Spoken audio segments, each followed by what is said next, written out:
What's up, everybody? Stickies and Grim here, bringing you a building guide for Shinbi.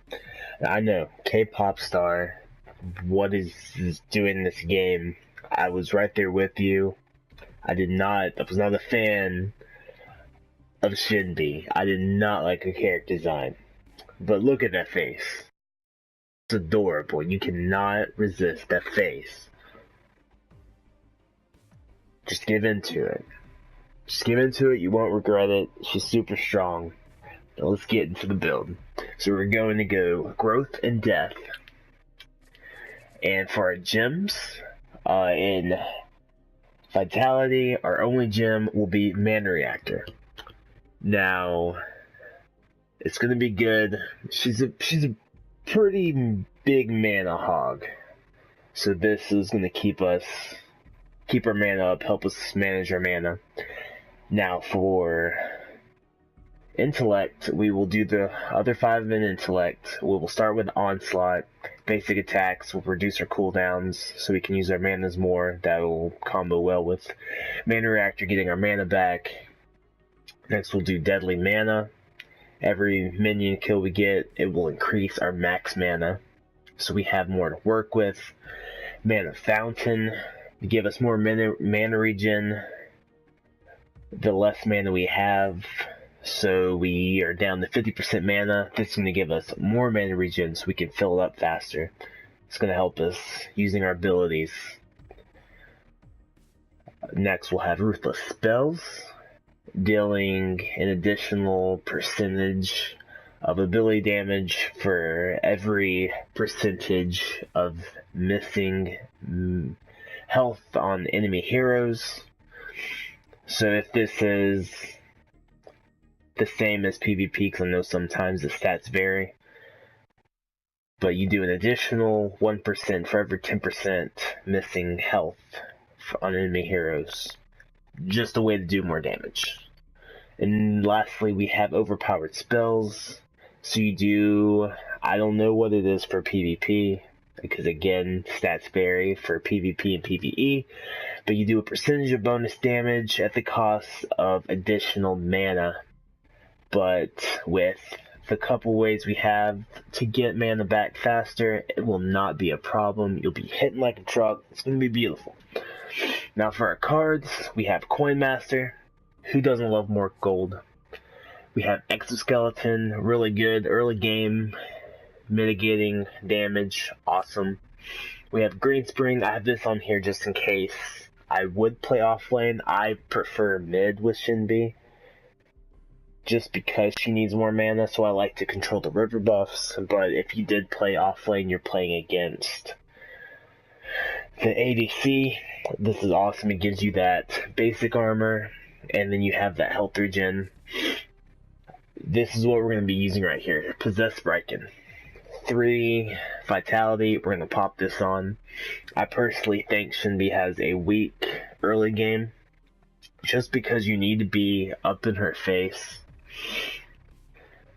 to do her stuff. So Possessed Bracken to give you that 12.5 health regen, just to be tanky early game, just because they're not going to really kill you, because you're just going to be regenerating health so quickly.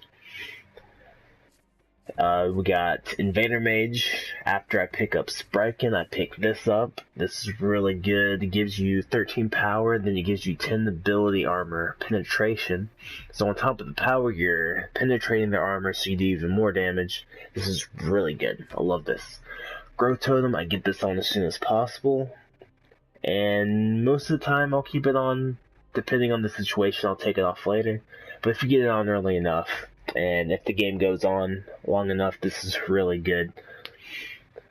We got Apex Predator. I like this building up to Malik Nasher. Every time you damage enemy hero, you get a stack of 0.75 power. And once you get the max amount of stacks, you get 24 ability armor, so this card is not bad at all. Vital Waters. This is a really good option. It'll increase your Possessed Bracken healing and your Circle Rhythm healing. We have Numbing Rogue. Not bad. It will slow down basic attack speed, or attack speed. There's only one kind of attack speed, but slow down ADCs, so slow down their DPS really good, and it gives you basic armor. Plague Lord, this is another card that I will either have this. If I want this, I'll get rid of Growth Totem for it. But it's got Blight Aura, so it'll reduce healing. So if there's a Chimera, and I've seen Chimeras lately running Vampiric Blade, which is absolutely ridiculous. So run this, not only will you stop the Vampiric Blade healing, reduce the healing for it, you'll reduce his health regen, so overall slowing him down, cutting his survivability. A lot of people are running Spraken now because it is so good. So you just pop this on, it'll cut that, slow that down, and any other healing. So really good, and it's got movement speed slow. So you're slowing people, keeping them in place as you're destroying them with your abilities and setting up for your ult. Unbroken Spirit, I'll use this occasionally just because of all the CC in the game. I've got it in there as an option. Getting health regen every time you're stunned is awesome, and this gives you ability armor, so it's really good. And Malik Nasher, this is a big part of the deck I love. This is one of the definite endgame cards. Gives you 19 power, 140 mana, 80% mana regen, which is awesome. Again, she's a mana hog, so just another way to get mana back faster. And the passive is the main reason for it. Ability hits on enemy heroes increase your damage against that hero by 4% for 10 seconds. This effect can stack up to 8 times. Now, funny enough, you can get 8 stacks of your wolves for your ult on any one hero, and you can get 8 stacks with Malik Nasher. So when you have Malik Nasher on, you're fighting somebody, you build up your 8 stacks, you got your 8 stacks for Malik Nasher as well. Your ult will be doing 32% extra damage for the next 10 seconds after you get your 8 stack. So crazy damage right there. So final build, possess Spraken, Malik Nasher, and either Growth Totem or Plague Lord Malik.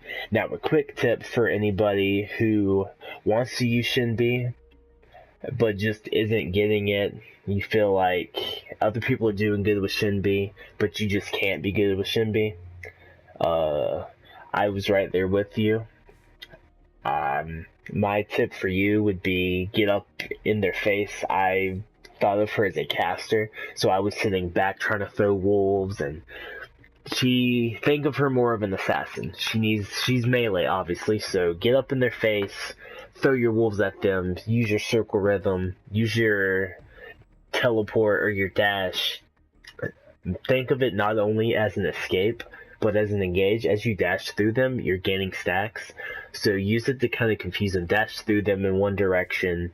As you're hitting them, they're confused and they turn for you. You dash through them again in another direction, so you're confusing them, you're spinning them around, they don't know what's going on, and by the time they do, you pop your ult and kill them. So thank you guys for watching. I've got some gameplay and highlights for you guys. Until next time, guys, peace.